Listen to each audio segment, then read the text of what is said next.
think it comes down to understanding what types of freight you service well and how to niche down to be able to Yeah. be in front of the right people. Not every customer is a good fit for every brokerage.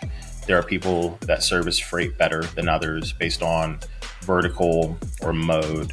And sometimes the spray and pray approach is not very lucrative because you don't really have a defined offering for anyone. You're just reaching out to see who happens to, bite.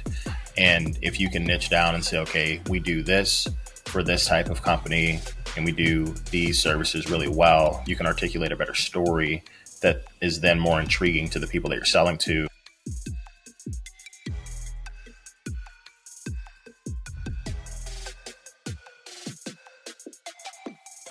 Welcome to the ThinkFreight Podcast. I'm your host, Thomas Wording, and it's my pleasure to have Will Jenkins, the founder of Journey and the co-founder of MoLo Solutions, which was acquired by ArcBest in 2021. Will, thanks for coming on the show today, man. Welcome to the show. Thank you for having me. Appreciate it. No, of course, man, of course. So you just launched Journey. We'll talk about that a little bit later, but how's the initial launch been? How's the reception been? It's been extremely positive. Could not be more appreciative for the response. So many people have reached out, companies that we're going to be able to help, candidates that we're going to be able to help, and just a lot of support from people like yourself and other leaders in the space that are just it's just been really cool to see. So far it's good. We are officially 9 days in and have seen tremendous traction so far. We were doing some work behind the scenes prior to that and helping a couple of clients place some talent, but the response has been extremely positive. I love that, man. That's fantastic. And we're going to dive a lot deeper into that a little bit later, but let's kind of dive right into the meat and the potatoes of the show. Let's dive into your background first. We'll kind of, get to know you a little bit. So how did you get to like freight logistics? What is your path to getting here? Before we dive into today's show, we want to give a massive thank you to our partners and sponsors. Manifest is the largest global supply chain and logistics tech event in the world, bringing together Fortune 500 global supply chain executives, logistics service providers, cutting-edge startups, venture investors, and technology leaders. Join ThinkFreight and more than 4,500 supply chain innovators in Vegas on February 5th through the 7th, 2024. Now remember, ThinkFreight listeners save $200 off the current price to attend. To learn more and to register, visit manifestvegas.com/ThinkFreight. Now, let's dive back into our episode. Okay, this is a fun one. So I started my career in sales at 18 selling CutCo kitchen cutlery. And the funny thing about that experience is two of my really good friends I sold CutCo with from the ages of 18 through 21 during my time in college actually were really good sales reps at Coyote. So one of my buddies, His name is Adrian Dodds. He and I sold CutCo together. Another one of my buddies, his name's Martin Biaski. So both of them were business development sales reps at Coyote.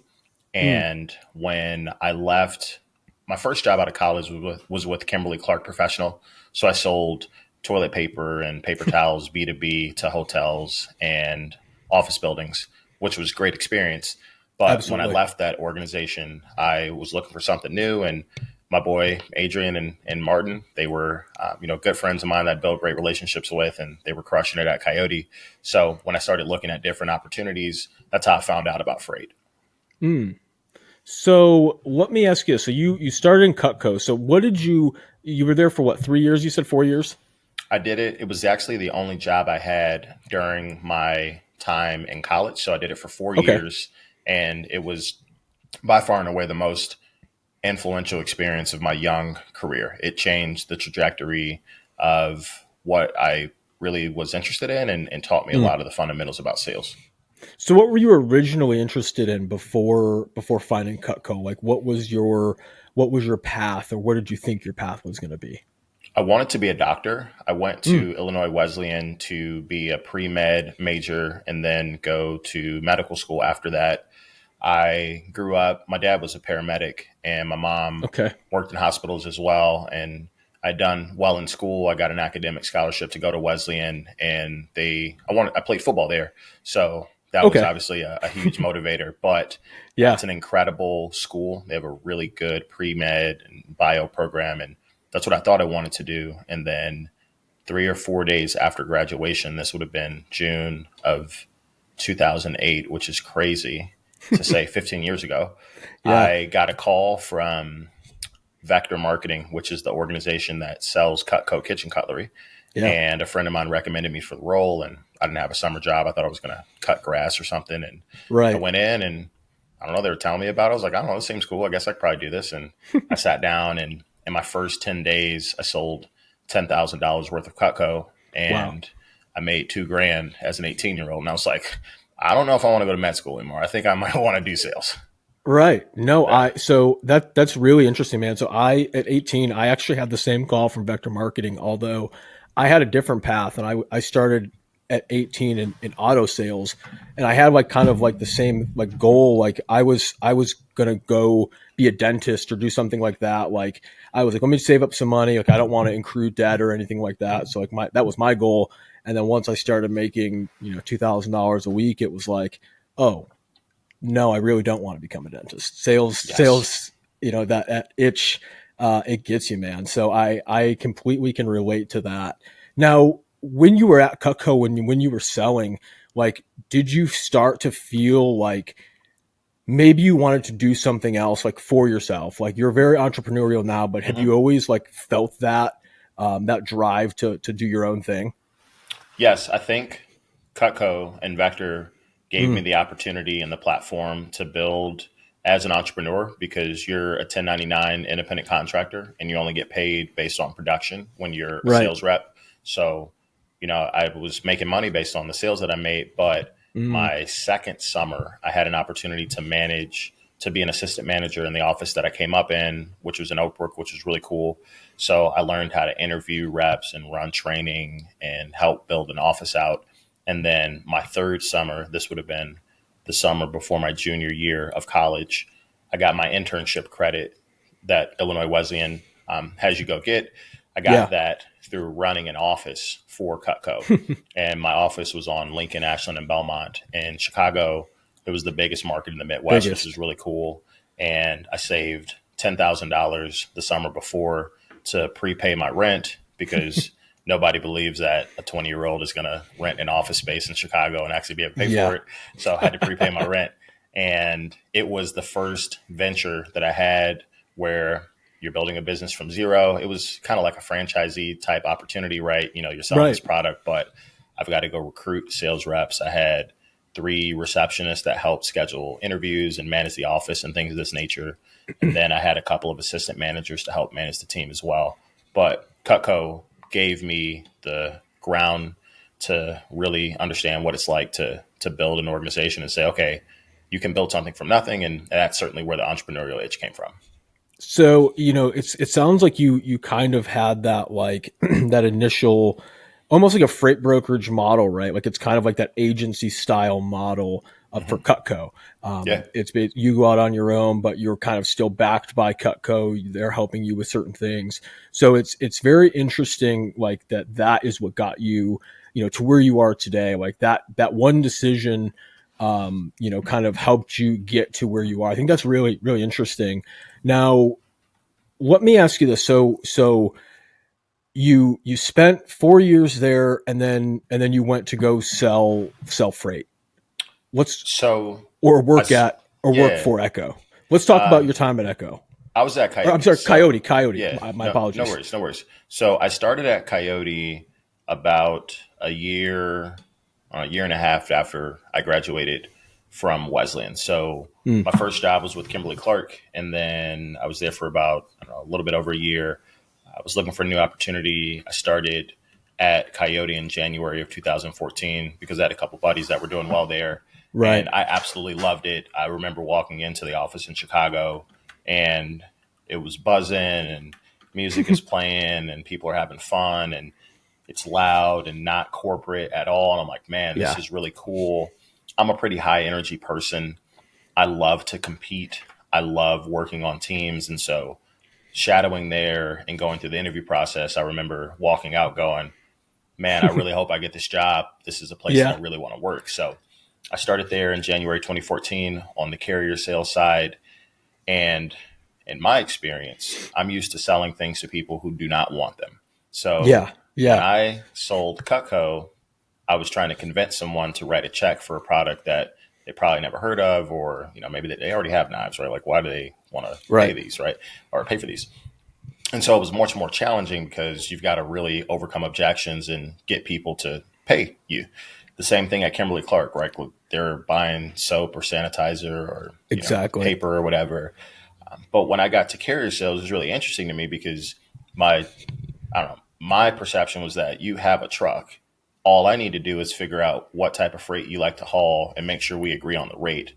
To me, that is significantly easier than selling the stuff that I'd sold in the past. So not to say that like carrier Yeah. sales isn't easy, but after selling things to people that like typically just hung up on me or told me they didn't want it, I was like, this is sick. I can call, I sit here and call people all day and I have all these loads to offer. Yeah. We just need to figure out which ones you like or, find the right rates. That was so fun to me. Yeah, so I think I think that is definitely a really interesting aspect of it because like you said, it's a lot different than the traditional business to consumer where when you're, having doors slammed in your face or they're just hanging up because they hear Cutco or Vector or whatever. Mm-hmm. And they may, if they've already heard of you, it may be a bad perception. It may not be good, or someone else has already contacted them and it was a bad, kind of a bad interaction. So, when you're going into carrier sales, it's so different because like you said, like a lot of times you have carriers calling you and saying, hey, what do you have in this market? And it can be a lot easier than saying, hey, sir, do you want to buy these set of knives that you probably don't need, right? So it became, I think it like maybe for you became one of those like, wow, like if this is how I can make a living doing this, like this is far and away easier than the business to consumer side. So it maybe was just like one of those really driving forces to be like, damn, this is definitely what I want to do long term, possibly. I really like sales in general. And Yeah. it was the first sales role that I thought was air quotes easy Yeah. just compared to what I'd done. Had Because in my done. head, I'm like, these people bought these trucks to use them. So I just need to find loads they want to haul. Right. And so Right. that to me was just so dynamically different than strictly cold calling someone who didn't know who I was and didn't necessarily need the service that I was offering. So I loved it, man. It was a lot of fun. It was also really cool because there were so many successful people that were relatively young, a couple years out of college, making really good money, building their careers. And I remember sitting Absolutely. there actually on day one. I walked in and you do some, touring of the office with your group. I think there were probably 18 or 20 kids in the training class I was in. So you walk around the office and you're with your trainer and stuff. And then for lunch, you go up to what they call the den at the office in Coyote, which is it's a super sweet office and Yeah. there's some carrier sales leadership there. And I remember meeting Drew Herpick, who Mm. is the chief commercial officer at Nolan now. Yeah. And he was super influential to my career early on, just providing mentorship and answering. I had a lot of questions. So I remember asking him, hey, how do I get to where some of these other people are? Because I feel like I'm behind, right? I didn't start here right Yeah. out of college. I'm, 18 months behind Everyone where else. if I would have Yeah. started right out of Wesleyan. And so, just provided great mentorship early on and said, hey, go sit with these people, ask them some questions, and then ask them who to go sit with. So it was Mm. just really inviting and cool to see. And then I had an opportunity to start to build my book of business and make some good money right out of training, which I'm a sales guy, so I like making money. It was pretty sweet. No, that's awesome. So let me ask this: how long did you in total spend at Coyote? So I spent my first 2 years there from 2014, January 2014 through January of 2016 in a carrier sales role. And I spent the next year there on the customer sales management floor. So I was at Coyote for 3 years. And the last year, I managed a group of 8 shipper facing sales reps. So Mm. I actually had the opportunity to interview for a role in October or November of 2015 to go from a carrier sales individual contributor role to a customer sales management role. Mm. And I have a good friend of mine who, his name is Justin Turner. He was a director on the customer facing sales side and had always given me good advice on how to, grow and learn and different things to think about. Just really looked out for Yeah. me and he said, "Hey, there's a role that you should probably interview for on the customer facing side. I think your skill set is one that would lend itself to being successful here because most of my experience prior to Coyote was face to face, high level, multi-million dollar Yeah. sales. So that's what I did at at Kimberly Clark.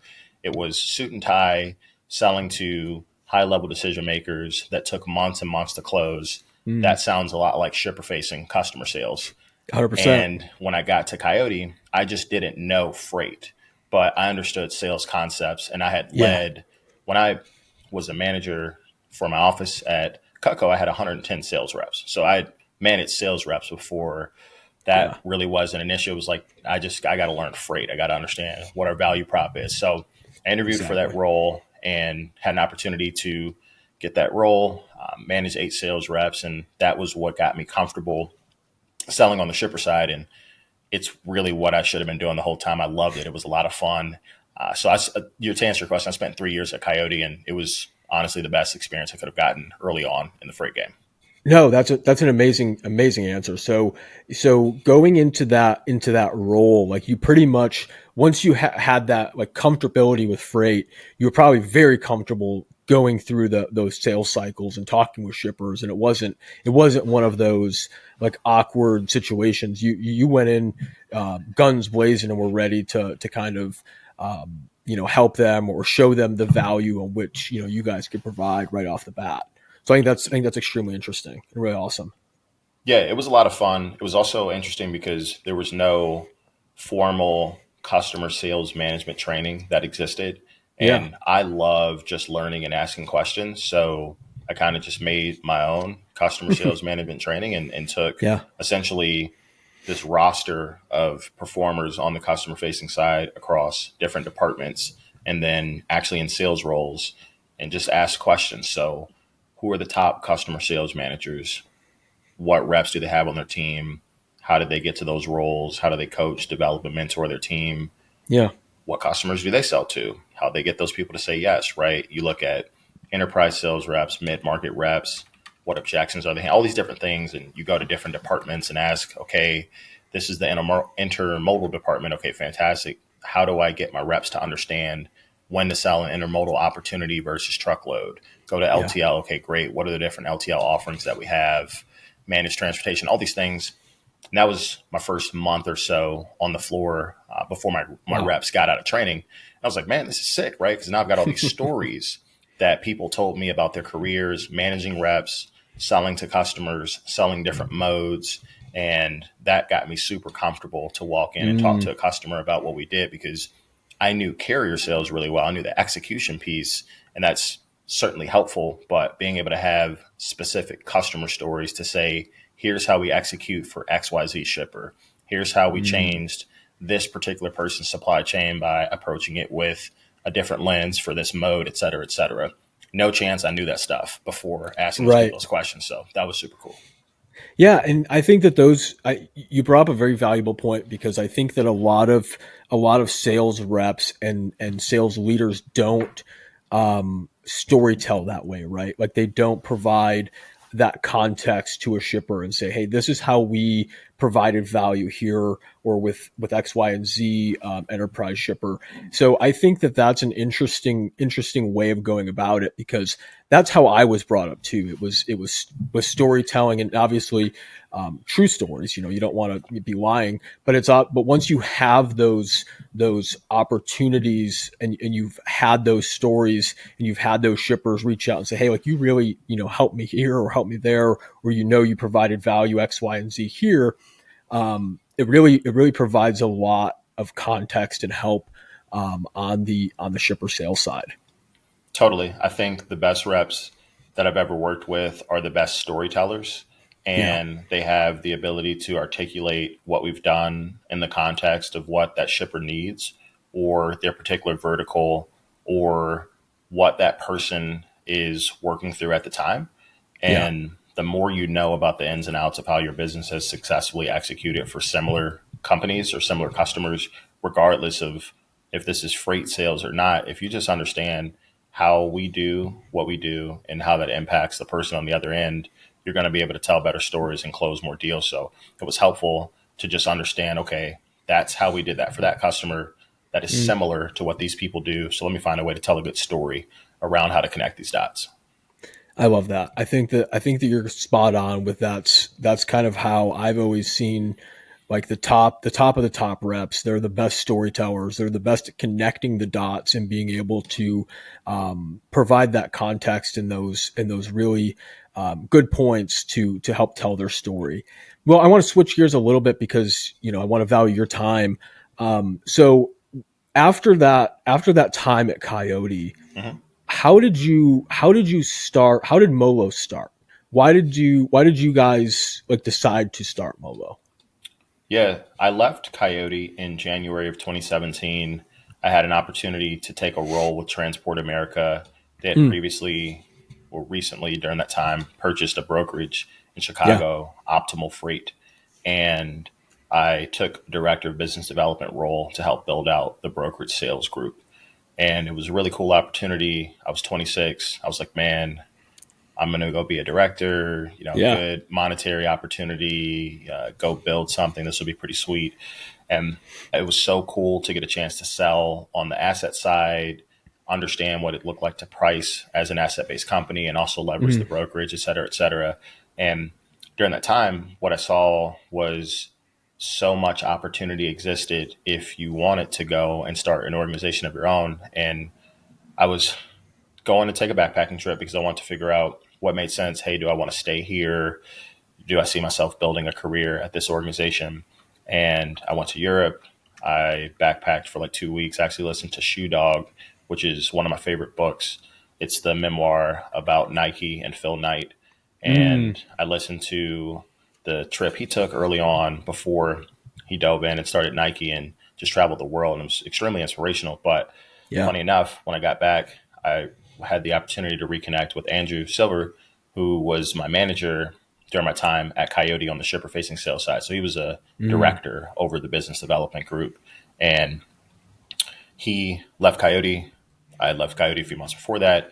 And we started talking about what it could be like to start a brokerage like MoLo. And he had a non compete, so couldn't be involved for the first year or so of us building the business. So we sit down and start ideating, what does it look like to grow this place? What's the culture going to be? What type of customers yeah. do we want to sell to?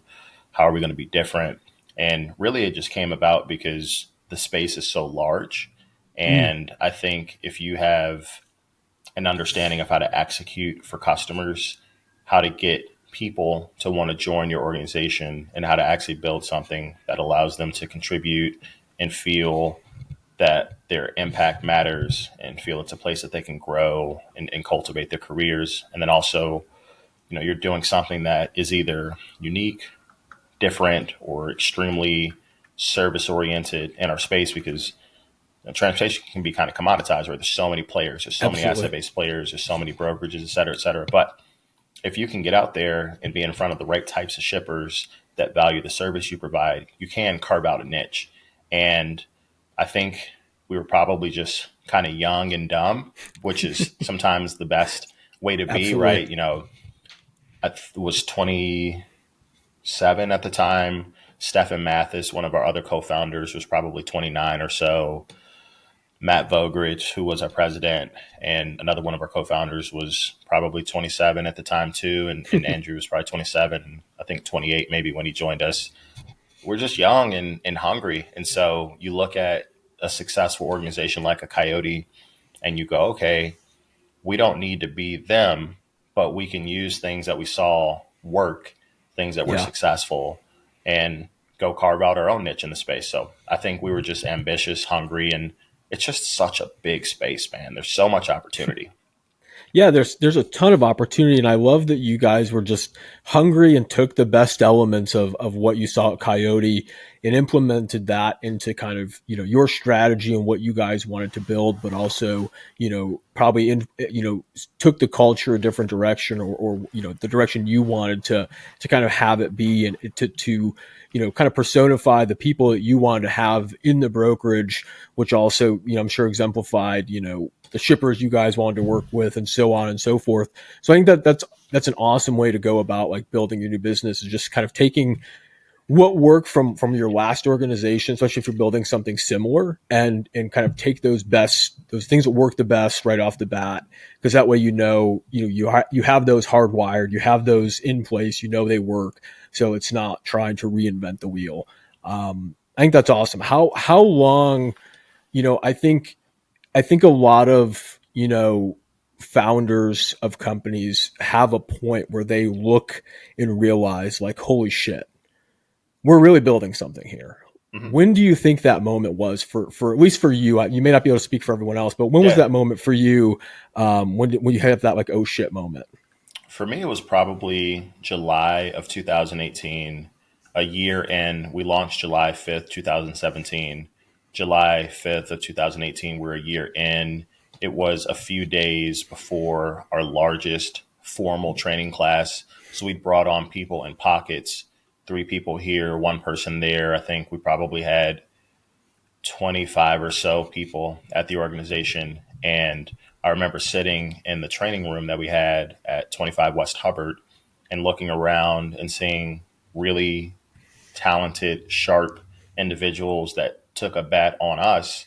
It was either their second job, maybe they've been in freight, some were recent college grads that didn't have any experience. And I Yeah. was like, wait a minute, these people work here. They accepted our offers and they believe in what we're doing, and they think there's an opportunity here for them to grow. And we're still figuring this whole thing out, right? Obviously, it's a Yeah. viable business at this point. We're a year in, but there's still a lot of work to be done. That was really cool because you start to see, okay, this is working, right? Customers Mm. are saying yes.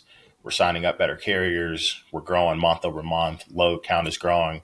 But now you've got people who a year before, they probably don't take a bet on this small startup they've never heard of. Yeah. And then you start to see more and more people moving over throughout 2018 that have experience and have worked at some of the larger organizations like a Coyote or a Snyder or whatever. And you're like, this is real.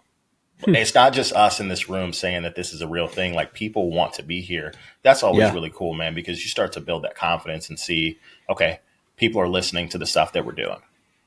How big was that training class that you're in when you had that moment? It was probably 9 people. That's really cool. Like Yeah, that. it So was that was sweet. your biggest hiring class At to that date. point, yeah. And Yeah. there are some people that were in that class that are still at MoLo Wow. today doing really well. And it was just so cool to see. And then we had 2 more classes that started in August and September of 2018 that were similar in terms of the impact and the style of person that came into the organization. You're like, man, Yeah. this is pretty sweet. Like, these people are legit. So that was a lot of fun. I love that. And what, so you guys sold in 2021. Yes. So let's fast forward a couple years. So like at what point did you ever think that you guys were going to exit and sell, or was there any point where you guys were kind of like, damn, like we can ride this out forever, build this into, one of the biggest private brokerages, kind of like what TQL did, or what were you guys thinking? Like, what was the long-term overall vision? Was it to sell overall, or was it to continue to build? There was always an option to figure out what it would look like to exit. Yeah. And I think that was an eventuality. However, I don't think we anticipated it to happen as quickly as it did. four Mm, years from starting the organization until being acquired. And it's just crazy to think of the timeline because that's really not that long. But yeah. finding the right strategic partner, whether it were 4 years in or 10 years in, whatever it might be, or, if there was an opportunity to continue scaling the organization, and if that were, in the best interest of the team and our people, then that's something that we could have pursued. But to bring it all full circle, I don't think we anticipated it to accelerate as quickly as it did, but it was a fantastic opportunity, especially when you look at the synergy between the two businesses, the types of things that the organization is now able to provide to shippers that we hadn't been able to provide Yeah. previously. A predominant food and beverage, full truckload brokerage, best service provider in that space, but Yeah.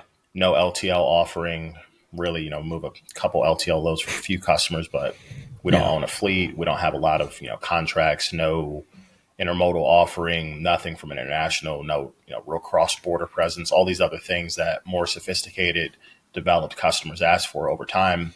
We Yeah. weren't prepared to be able to provide. So it's really good when you think about providing more holistic supply chain offerings to customers. Yeah, and maybe it was just kind of like what you said. It may have just been maybe the right timing, right? Like, Mm-hmm. you guys were starting to get to that point of needing more of those sophisticated offerings, and then really couldn't really offer them at the scale probably needed. So I guess timeline, it really worked out well. Um, in terms of when ArcBest, acquired you guys. Let me ask you this, not a lot of us listening to the show have been acquired by a company like ArcBest. So real quick, like, what does that process look like? And then we're going to dive into something a little bit different. Yeah, there's a lot of different ways we can go here. There's a ton of stuff. It can be convoluted. I think, the main thing is just due diligence, understanding what the executive team is like, what the Yeah. business is, what the culture is like, what are the two organizations going to look like once the acquisition occurs, what type of offerings do you have now that you didn't have previously, how do you make sure that you're servicing your people and your customers well after the acquisition. Absolutely. It doesn't make sense if there are any service interruptions or anything like that for companies that you're working with. They're not going to look at this as advantageous for them if they see Yeah. anything like that. So a lot of it comes down to due diligence and just understanding how to make sure both parties get the most out of it as possible and the business is able to accelerate after that. But I mean, yeah, it is quite a lot. There's a lot to be done, a lot of information to review, a lot of Yeah. conversations to be had. No, I'm sure that it's not, I'm sure it's a very tedious and long process and drawn out for obvious reasons. There's a lot of money and a lot of people at stake. So you always want to make sure that those acquisitions go right. Let's switch gears a little bit, Will, because I want to talk a little bit about, how brokers today and in today's market can provide value, right? I see a lot on LinkedIn, on social media in general, how to provide real value. A lot of messages I get, I'm sure you get a lot of messages or had gotten a lot of messages that were pretty off base in terms of, what we do. I'm in media and I get 15 messages a week saying, "Hey, can I help you move your freight?" But what can freight brokers do today to maybe stand out for 2024, to help them add shippers or at least add value to their current customers? I think it comes down to understanding what types of freight you service well and how to niche down to be able to Yeah. be in front of the right people. Not every customer is a good fit for every brokerage. There are people that service freight better than others based on vertical or mode. And sometimes the spray and pray approach is not very lucrative because you don't Mm, really have a defined offering for anyone. You're just reaching out to see who happens to, bite. And if you can niche down and say, okay, we do this for this type of company and we do these services really well, you can articulate a better story that is then more intriguing to the people that you're selling to. But to be overly direct, there's not a lot that's different than most brokerages. yeah. Like I spent the last 10 years in brokerage. We call the same carriers. We call the same customers. We all Yep. use mostly off the shelf technology. There's just not a lot that's different. These are just facts. So Yeah. the 100%. conversations that people are having around we're different because of this or we do this better because of that, everybody's saying the same thing. You have to be able to focus in on a subset of customers that you can service better than the rest of the field because that Mm, differentiates you.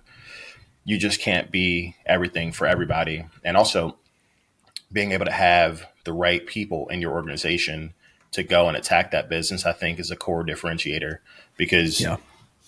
the only thing that makes a lot of these companies different is talent. I think Mm. when we built MoLo, we went and found the best high performers that we could from different organizations, people that we knew, people that we didn't know, those recommendations, things like that. And we allowed them to go and build in the organization to help us grow, because they could do stuff that some of us didn't know how to do. It was incredible to Yeah. watch. That makes your business different because you have people Mm. that are equipped to execute. Absolutely.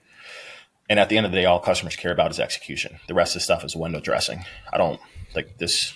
All these other things are nice to have, but if you can't pick up and Yeah. deliver freight and communicate well, they don't really care. I completely agree. And you said one of my favorite words. I'm glad you said it. You said niche. I completely agree. You have to kind of, especially at the beginning or even, long term, choose a strategic niche that can fit what you want to move, the shippers you want to, kind of go after. So that way you can really approach them with like you said, like being able to tell the story of how you've been able to help shippers in produce, that move a lot of plastic. If you're like what you said, if you just do a lot of spray and pray, you're just kind of hoping for bad spot market freight essentially. And every once in a while, I've done it. I'm sure a lot of people have. You can get a pretty good customer from that approach, especially when you're newer. It happens, but it's not always going to be a good customer. You're going to find a lot of those bad ones.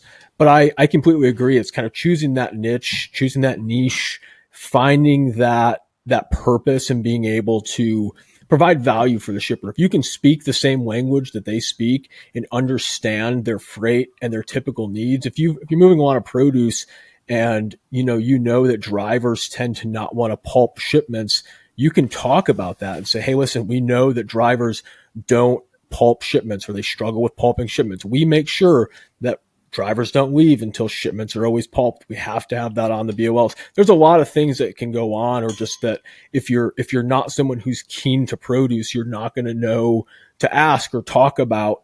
So it just comes down to, choosing that specific niche and becoming a master at it. Because if you can sound like an expert and be an expert, you're going to have a lot more opportunities kind of thrown your way. I agree. Perfect. I'm glad. I'm glad that you and I had that agreement, because I think that it's going to launch well into what we're going to talk about next. Journey. I want to talk about that because we've got about 15 or 20 minutes left in total, but I want to talk about this because I think it's really interesting as to what you've launched. So what is Journey? Take us on a journey as to what Journey is. Yeah, so we are a freight brokerage focused recruiting company and a sales training academy and community. So what's interesting is I spent the last 10 years in brokerage directly, 6.5 years building and scaling MoLo.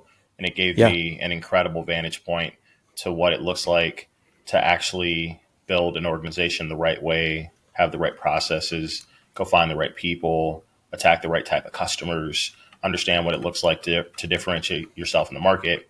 And through that, I've been able to build really, really incredible relationships with leaders at a ton of different organizations. So a lot of my network is comprised of CEOs and owners of freight brokerages. And so I've always really enjoyed talent and talent development. I've always really enjoyed coaching and mentoring people.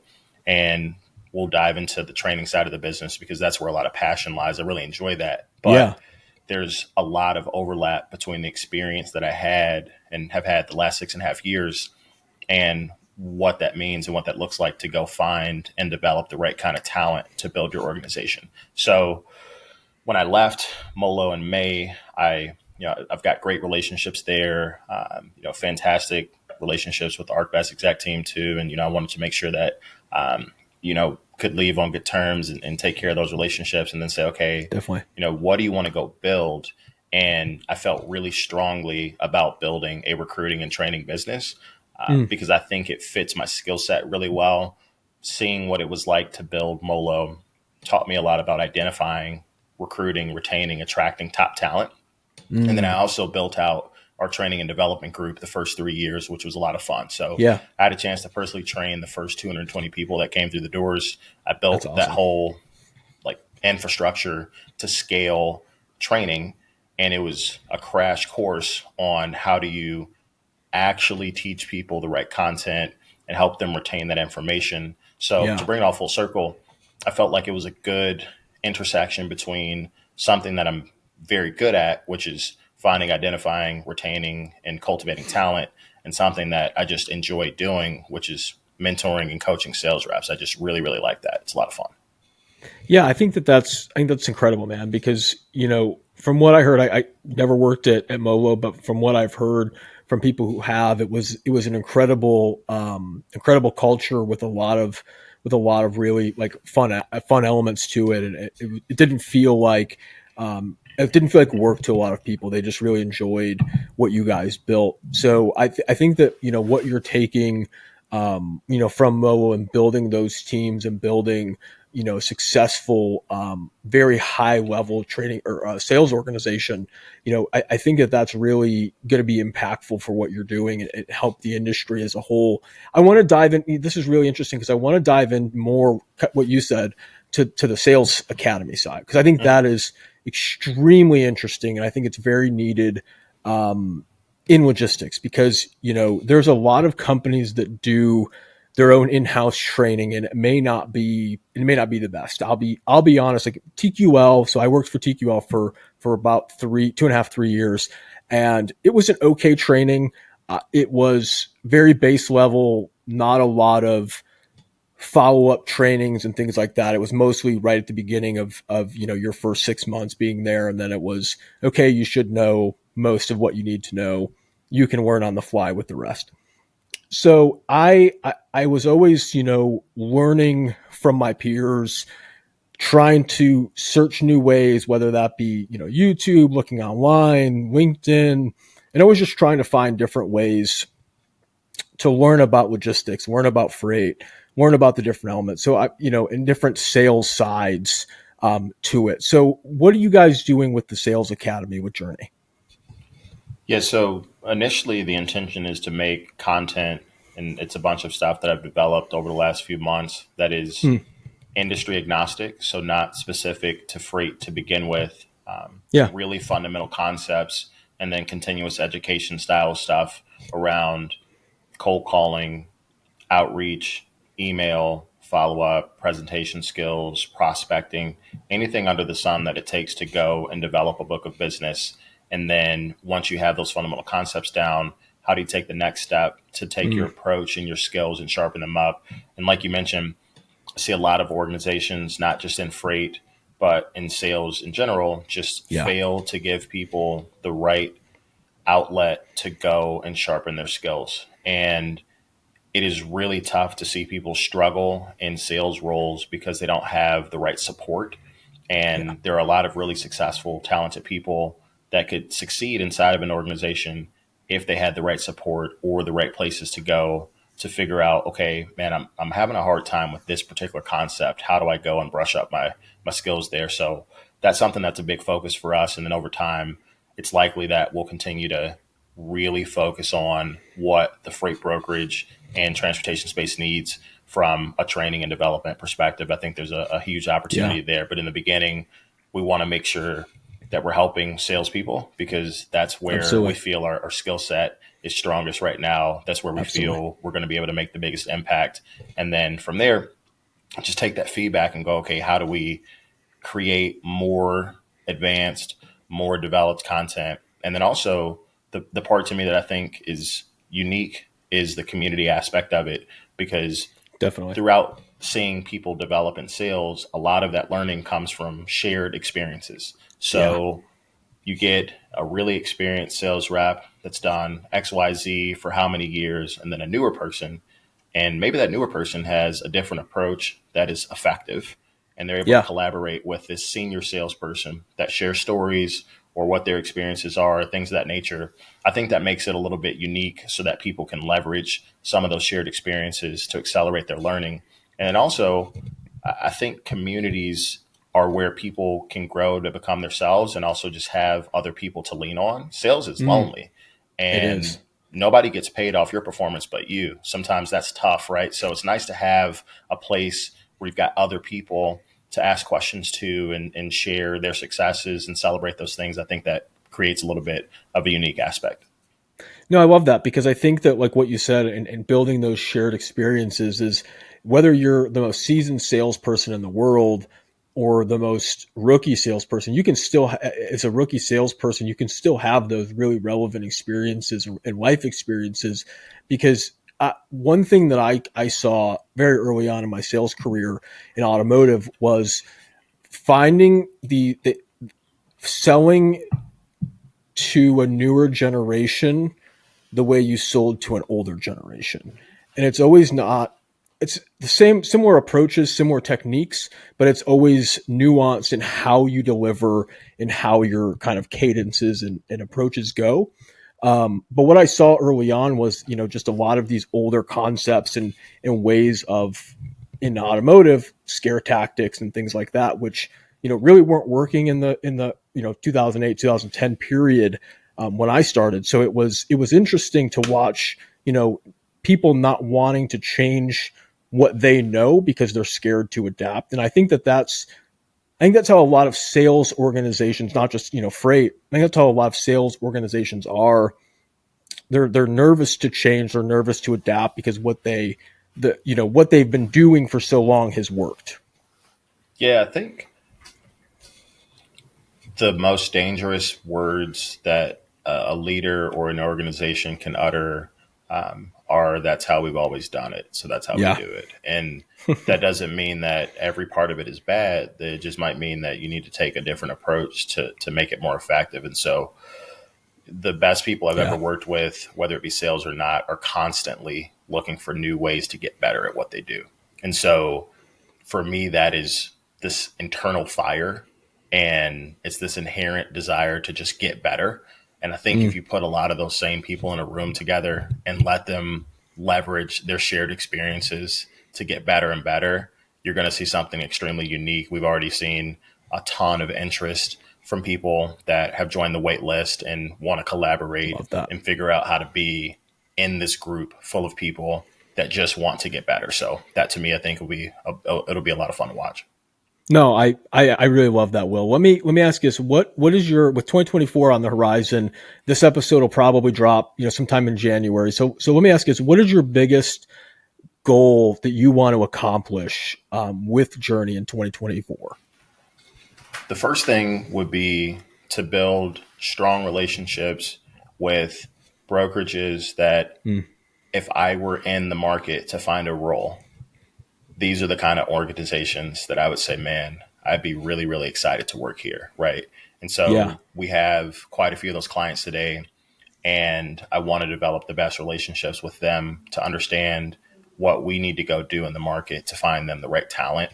And I think we've got a unique vantage point just because of the time we spent and the time I spent helping to build MoLo to find those right candidates that fit their organization. And also, to be super candid, I just know what it's like to build a brokerage, right? So, I Yeah. understand the pain points, I understand the ups and downs they're working through, all the different hats that they're wearing at the Yeah. ownership level, the just constant grind, the constant, pull at you to go do a lot of different things. I know what that's like. And so if you miss on talent, it is painful. If you Yeah. add the wrong people or you're not able to go out and get in front of the right people, some of it is just reach, right? People just don't Absolutely. know about your organization. And so they don't know that it's a good fit for them. Mm, So to bring it back full circle, what you asked was, what are we most focused on? The first is just developing those relationships with strong yeah. brokerages that we want to help grow from a talent perspective. The second piece is to build the sales community so that it's a place for professionals to grow, sharpen their skills. We need to deliver on the content side. We're also going to have live events, things that people can attend in person, things that people Mm, can attend virtually. We need to execute that, get feedback from people. We'll be spending most of January getting feedback from those that are in the group now, just to see what they think works, what doesn't work, and so that we can continue to improve it and make it better. Those are the two main pieces. I love that. And as we roll into Q2 of next year, end of Q2, there will be some other exciting aspects of the business that will begin to roll out that I think will be influential in the brokerage space. But the main thing is to develop those relationships and make sure that the community is everything we say it is. At the end of the day, if we don't execute on that and deliver, it doesn't really matter.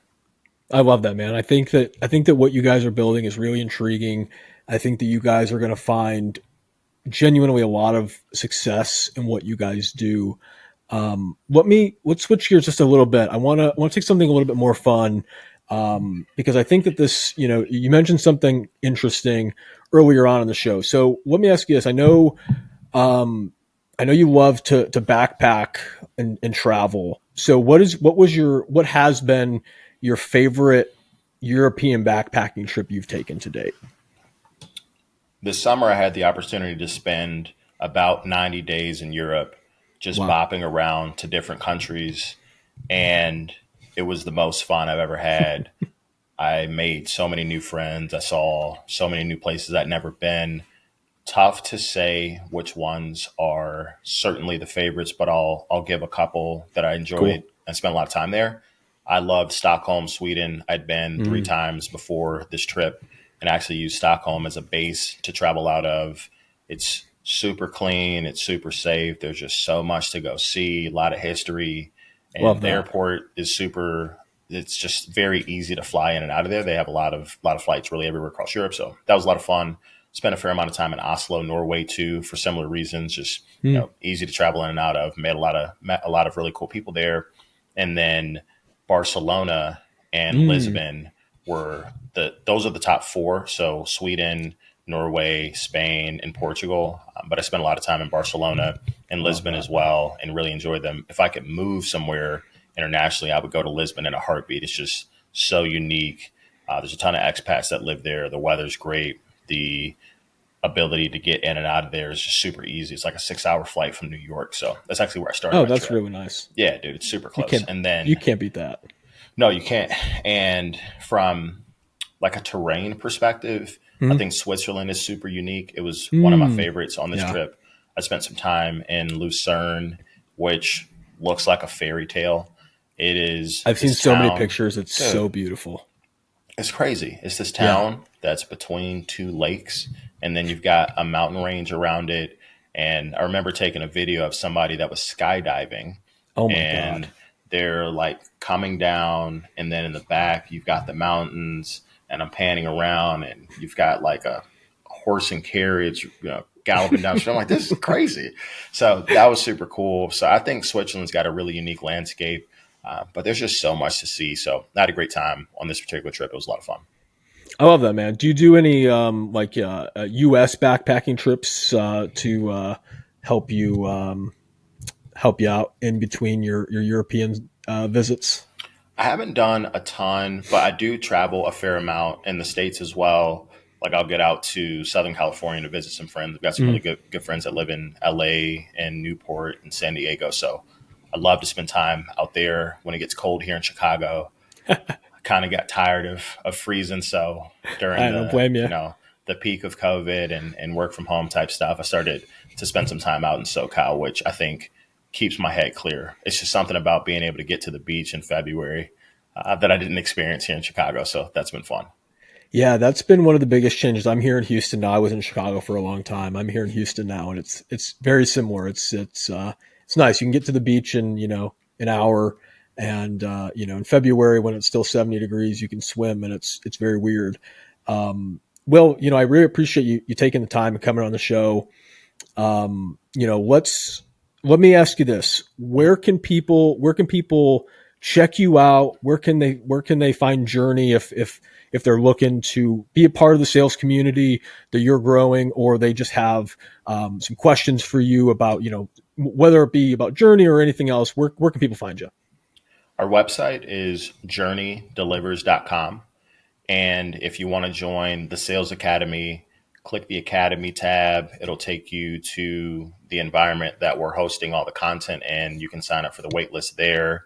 If you're looking for a new opportunity, you can choose candidates on the website, journeydelivers.com, and we'll reach out to help you find a new opportunity. And if you're an employer looking for someone to help you go find the right type of talent, there's a portion on there for employers, and we'll be able to get to you. I'm also very active on LinkedIn, and it's just Will Jenkins, WCJ, or you just look up Will Jenkins on LinkedIn. And then I'm pretty active on Twitter as well, Will Jenkins, WCJ. And my email is will@journeydelivers.com. But shoot me an email, reach out to me on LinkedIn. We are pretty responsive and super quick on the inbound requests that come from candidates and employers and people. If you happen to have questions about the academy as well, feel free to reach out. But LinkedIn, Twitter, website, anything like that. Perfect. All of Will's links and Journey's links will be down in the comments or in the description of the YouTube video.